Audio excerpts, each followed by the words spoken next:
السلام علیکم ورحمۃ اللہ۔ بسم اللہ الرحمن الرحیم۔ امر القیس نے جب روم کے بادشاہ قیصر کے پاس جانے کا ارادہ کیا تو سموال کے پاس زرہ بختر ہتھیار اور بہت سا قیمتی ساز و سامان بطور امانت رکھوا دیا۔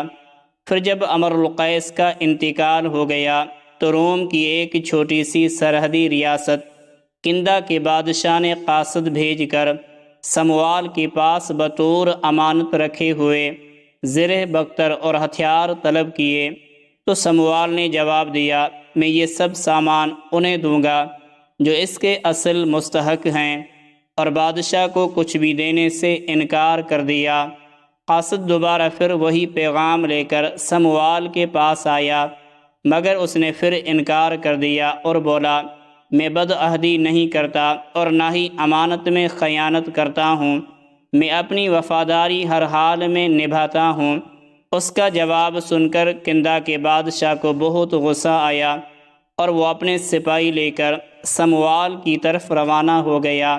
یہ دیکھ کر سموال نے اپنے باپ کے بنائے ہوئے اس قلعے میں پناہ لی جو تیماق علاقے میں تھا۔ بادشاہ نے اس کا محاصرہ کر لیا اور سموال کے بیٹے کو جو قلعے سے باہر تھا قید کر لیا، اور پھر قلعے کے گرد چکر لگاتا ہوا سموال کو پکارنے لگا۔ اس کی آواز سن کر سموال قلعے کی چھت پر نمودار ہوا۔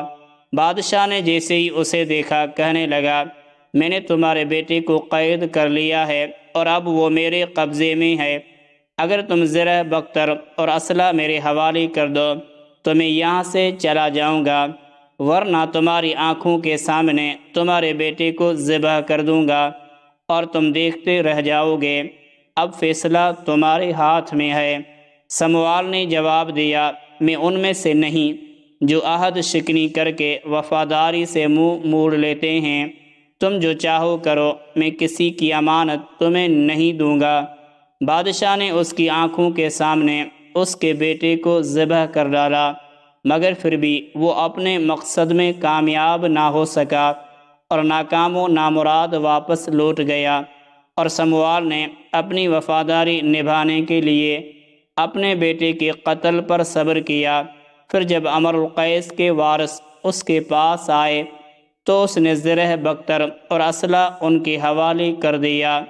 اس کے نزدیک امانت کی حفاظت اور پاس و وفاداری اس کے بیٹے کی زندگی اور بقا سے قیمتی تھا۔